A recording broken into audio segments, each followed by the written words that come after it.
What up, is Marcus with Dynasty Football Dads. We have the 0 RB strategy.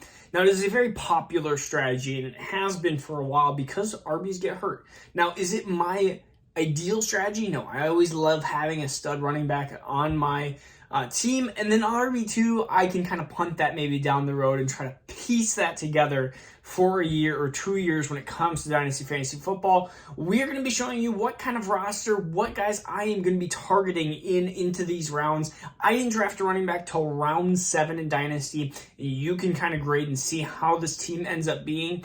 There were definitely some players that I liked that just did not come back around to me, but we'll talk about some of these players that I'm going to be targeting if I'm not drafting a running back in the first 6 rounds here.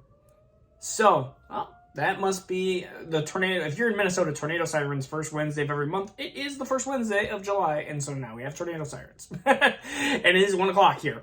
My team consists of 4 quarterbacks: Lamar Jackson, Russell Wilson, Justin Fields, and Matt Ryan. Matt Ryan was a later on pick, but I drafted 3 quarterbacks of the top 4 rounds. I like to do the strong quarterback opening because really, if you have Lamar, Russell, and Fields, I can either trade one of those away and keep Matt Ryan, or I can trade Matt Ryan away and get a running back that I like better than a round 10, round 11 running back, which we'll talk about some of these running backs, but or I can package Matt Ryan and one of the running backs that I don't like as much, or a wide receiver for a running back that I care about. So again, Lamar, Russell, Fields, and Matt Ryan. I love those quarterbacks. That makes me feel nice and fuzzy and happy inside that I'm not going to need a quarterback probably for a good 10 years. Even if Lamar gets hurt, I still have Russell Wilson for a while. I have Justin Fields, but I feel like I love Justin Fields in the 4th round here. Wide receivers, I did go T. Higgins, Michael Pittman, Garrett Wilson. Talk about under 25. Stud wide receivers that I think.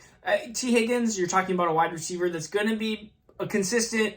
He's going to be the beta on his team, especially with Jamar Chase there. But you're talking about a guy that's going to be. Let's click on him. He was Chiefs player. Show player card. There we go. I was like, why won't it let me see him?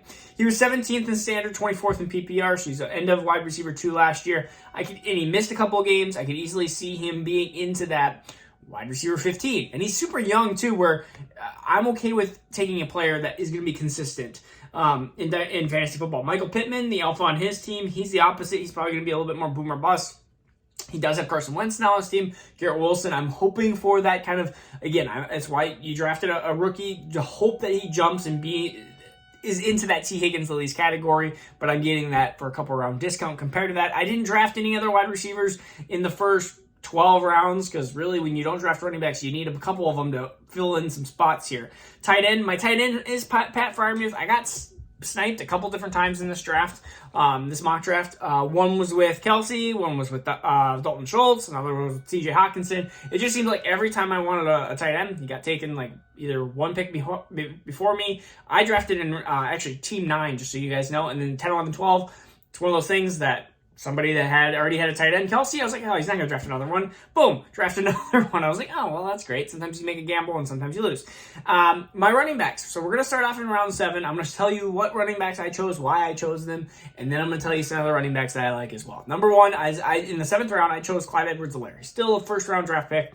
Still I believe, underrated running back. I mean, when you're getting Clyde Edwards-Helaire in the 7th round, I mean, I've seen people talk about him being traded for James Cook, and I would totally rather have Clyde Edwards-Helaire for draft capital. Team-wise, I think they're going to carve out a role for him. I've been saying that for a couple of years, though, and I've been a little bit wrong. So he's 23 years young still, though. He's 23 years young. We look at a guy who was 22nd his rookie year, 45th his second year. But he only played 10 games, 13 games his rookie year. I think you're going to see a lot more of the 13 games his rookie year. Talking about a RB2, low-end RB2. Probably if he finishes the year, he's probably RB 16, 17, and that's okay. I'm taking that in the 7th round. I'm plenty okay with that for the next year or two. And he does have a 5th round rookie year option, which you always like that for first-round rookie running backs, but you don't get to see that very often now these days. Devin Singletary is the next running back. I understand Devin Singletary could get overwhelmed, or James Cook could take part of that away from him. But the last 4 weeks, he was the RB1 overall. I still think that Devin Singletary is going to get enough playing time that, again, this was the 9th round. I'm getting players like Dameon Pierce. There's players like Isaiah Spiller, Michael Carter, Rachaad White, which are running backs that may not even see the field very much, and I think you're going to see a lot more Devin Singletary, especially when you need a starting position. You really need 3 running backs that are going to be RB2s to fill in those 2 spots to hope that the rest of your team does well.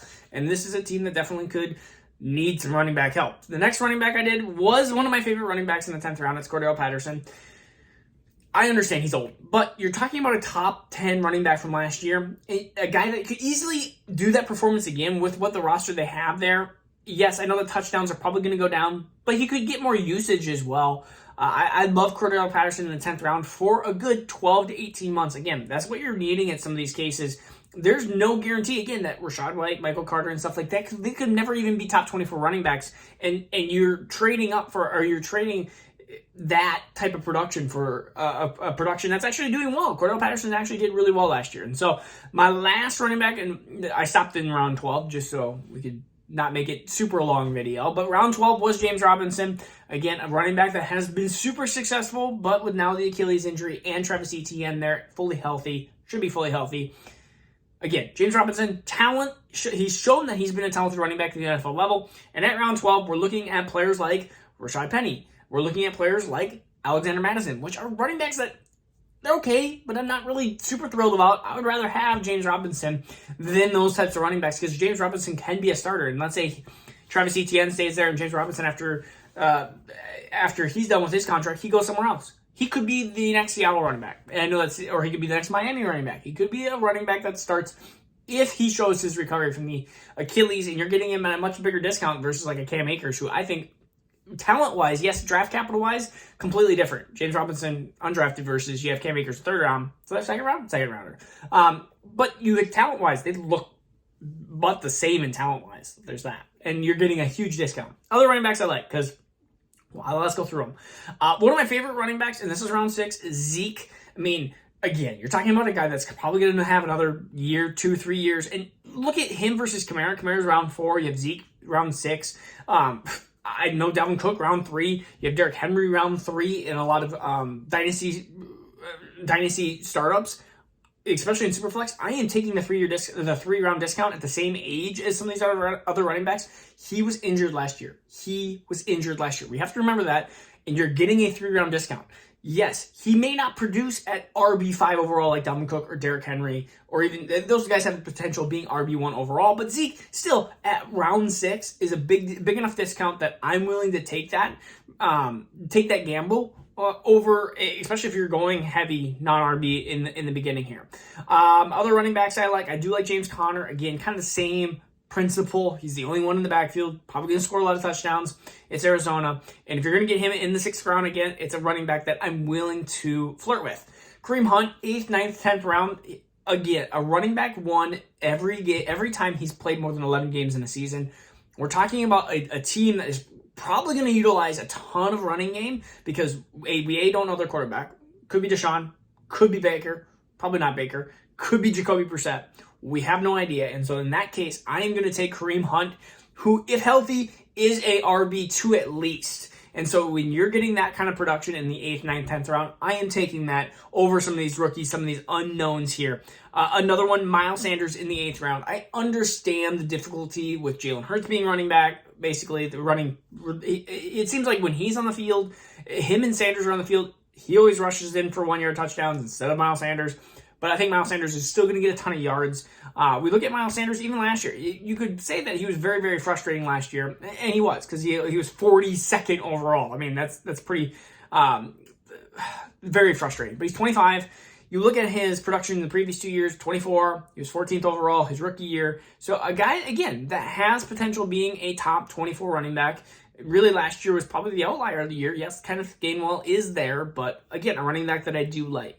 There was two other ones that I like in the 12th round here. Melvin Gordon, I think, will be a top 24 running back at the end of the back here. I think he'll be like RB22, RB23, but he is also the insurance handcuff to Javonte Williams. If Javonte Williams gets hurt, if Javonte Williams does something else, if Javonte Williams, who he seems like a beast of a man, gets hurt, or they even, let's go 60-40 and Melvin's still 40%, you're talking about a guy that still is in the top 12 rounds, I think it is a steal there. And then another one, Rashad Penny.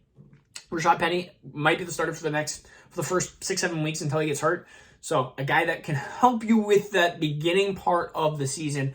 I forgot the last one. 701 was when A.J. Dillon got drafted. An easy top 24 running back this year. Was last year. Is going to have more production this year. I love A.J. Dillon. And in fact, if I could choose A.J. Dillon or Clyde Edwards-Helaire, I know Edwards-Helaire went 8 picks later. I would choose A.J. Dillon. If you were telling me A.J. Dillon or Zeke, I would have a really, really, really difficult time. I would probably still say Zeke, but A.J. Dillon is right on his heels. And we're right on his heels.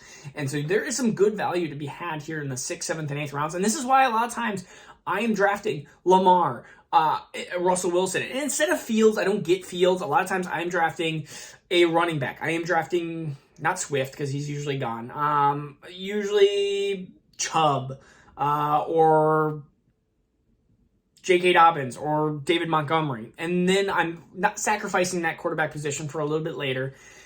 And then the wide receiver that I'm getting is sometimes Deontay Johnson or Jalen Waddle or T. Higgins, along those lines. So sometimes there is a little bit of give and take there. Instead of Jalen Hurts, instead of Justin Fields, I'm usually getting, in a lot of drafts, Tua, Zach Wilson, Derek Carr, Kirk Cousins. These are all quarterbacks that I'm plenty okay with. And even Matt Ryan, I'm okay with him being a QB3. If you told me I had Lamar, Wilson, and Matt Ryan instead of Fields, in this case, I would have drafted, next off the board, probably David Montgomery. So just looking off the board, in a win-now position, that's why I like having the start RB. Because, yes, Justin Fields is awesome, but Lamar, Wilson, and Matt Ryan, maybe I would have probably reached, instead of having Clyde Edwards-Helaire as being my RB1, I would have probably went after somebody like a Tua or a Zach Wilson if available. Some of these quarterbacks went later than that, or Kirk Cousins instead of a Matt Ryan. And then I'm good for a good 4, 5, 6 years, which is where you want to focus in Dynasty. I don't focus too much about 10 years out because that is so far in the future here. Okay, this is Marcus Dynasty with Dads. Peace out. Take care. We'll see you again soon.